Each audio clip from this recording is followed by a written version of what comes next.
Welcome back mga kababayan dito sa aking YouTube channel. So ngayon ay pag-uusapan natin ang tax return or tax refund dito sa Poland.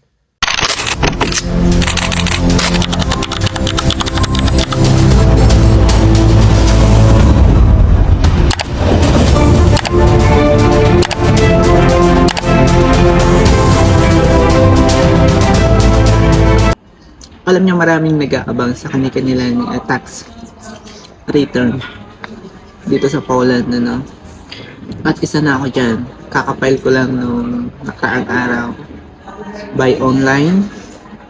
At hihintayin ko na lang yan pumasok sa aking bank account. O hindi ko na kinakailangan pumunta sa tax office kasi meron naman akong record na. So, dahil nga medyo matagal na ako dito sa Poland, ay alam ko na yung pag-proseso or yung pag-apply ng tax return. Para naman dun sa mga kakarating pa lang at yung mga ilang buwan pa lang dito na inabutan ng tax return. So kung 5 months, 3 months kayo, meron na rin kayo dyan makukuha kahit konting halaga. Especially kung may mga anak kayo. Kaya mahalaga na kumonsulta kayo doon sa mga marurunong at yung mga lawyer. So meron naman ditong consultation firm kayong pwedeng bayaran or kumonsulta, no? Kasi mas maganda yung magpasa kayo ng mas maaga at mas maayos para hindi mabulyaso yung tax return ninyo. Especially kung meron talaga kayong mga anak at sinusuportahan ninyo yung mga anak ninyo kasi maganda ang batas dito sa Poland at ako ang magpapatunay niyan sa mga nakaraang taon na naninirahan ako dun sa mga kapwa ko Pilipino dito nung under agency pa ako, ano. Ay, malaki yung nakukuha nilang tax return. Talagang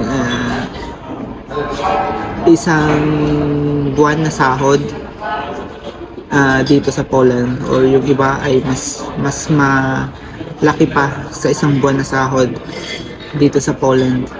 Kaya mas maganda na magpasa kayo ng tama at i-double check ninyo, ano. So alam niya ng mga yung ang trabaho ay nasa tax office or meron kayong kakilalang local people na pwedeng mag-guide sa inyo. Yun yung pinakang magandang gawin ninyo mga kababayan. Kasi yung iba ay nagkakaroon ng bulilyaso, nagkakaroon ng pending dahil kulang sa signature, kulang sa supporting documents, especially may mga anak na, ano. So ito ay paalala ko lang sa inyo kasi hindi naman ito para bigyan kayo ng kaba or agam-agam or pag-aalala.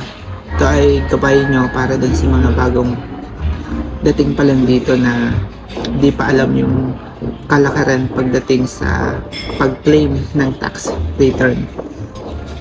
So, alam ko marami ang nag-aabang ng kanilang tax return dito sa Poland, especially yung mga matatagal na dito sa Poland at naka-claim na ng ilang beses sa kanilang tax return. At isa na rin ako dyan, ano. So, excited ako kasi medyo malaki yung nakuha ko this year kumpara sa mga nakaraang taon na zero or wala akong nakuha. So, hindi ko alam before kung bakit ganon. At nagkonsulta ako sa mga local people dito. Kasi nga sabi nila sa akin, kapag ka nag-change ka ng employer, matik na may makukuha ka for the next tax return or tax refund. So, ganun lang yung pagkakaintindi ko, ano. So, bilang isang single person dito sa Poland, wala naman akong anak sa Pilipinas or wala akong palahi, ano, sa madaling salita. Kaya, ang inaasahan ko lang talaga yung sa sarili ko dito, ano. Kasi yung ibang mga kababayan dito, sa Poland ay may mga anak sa Pilipinas, 3, 2, 4, at sinusuportahan nila yon at nakakakuha sila ng malaking halagang tax return dito sa Poland. So medyo nakakasabik para dun sa may mga pamilya sa Pilipinas ang mag-claim ng tax return.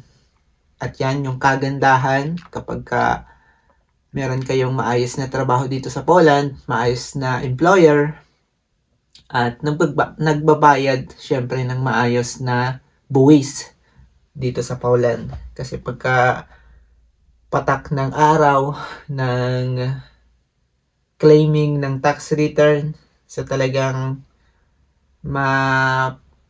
maiibsan or parang makakalimutan ninyo ng sandali yung hirap ng pagtatrabaho nyo dito sa Poland. At isa ako sa naka-experience niyan. Nung unang claim ko ng tax return ay hindi naman ganun kalaki, pero natutuwa ako dahil hindi ko naman na-experience sa Pilipinas ang magkaroon ng tax return. So dito lang sa Poland, kahit na alam ko na maliit na halaga lang yung nakuha ko, yung first tax return ko dito sa Poland ay nasa 250 or 275 zloty lamang. Then the next, ganun ulit.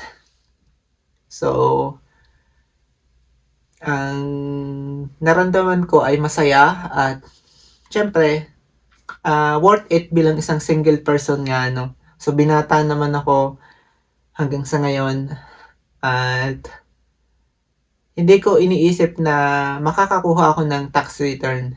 So, didinig ko lang sa mga kababayan kong kasama sa apartment before na meron silang nakuhang tax return na ganun kalaking halaga. Pero inalam ko na meron pala silang anak sa Pilipinas na 3, 2, 4, kaya malaki ang nakukuha nilang tax return. Kaya doon sa mga single person or sa mga binata na nandito na sa Poland at nakikipagsapalaran, so wag ninyong ikumpara yung tax return ninyo sa may mga pamilya. So of course, mostly OFWs dito sa Poland ay may mga edad na. So syempre, common sense, may mga pamilya na yan o may mga palahi na yan sa Pilipinas or dito sa Poland. At meron siyempre silang makukuhang tax refund. Kaya mas mahalaga na meron kayong kaalaman or awareness, para dun sa mga excited na katulad ko before. Hanggang sa ngayon, excited pa rin ako. At syempre, pera natin yon at pinaghirapan natin yon, So, patas ang batas dito sa Poland at binabalik nila yan, hindi nila yan binubulsa. Unlike sa bansa natin na mostly ay binubulsa ng mga gobyerno at yan man yun yung katotohanan, So, binigyan ko lang kayo ng ideas, hindi naman ako expert at hindi naman ako nagmamagaling. Ito ay isang paalala ko lang dun sa mga nakakapanood sa mga ganitong video. Kung gusto ninyong magkonsulta sa mga professional expert ng mga taga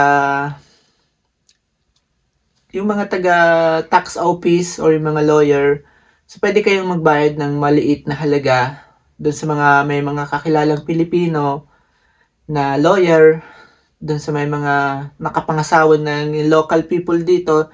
Pwede kayong humingi ng tulong doon, mga kababayan. Huwag kayong maglakas loob pumunta ng tax office kung hindi naman ninyo alam yung gagawin ninyo. Mas mainam na magtanong kayo at isa yung magandang paraan para hindi kayo mabulilyaso at hindi matagalan yung tax refund or tax return ninyo, mga kababayan.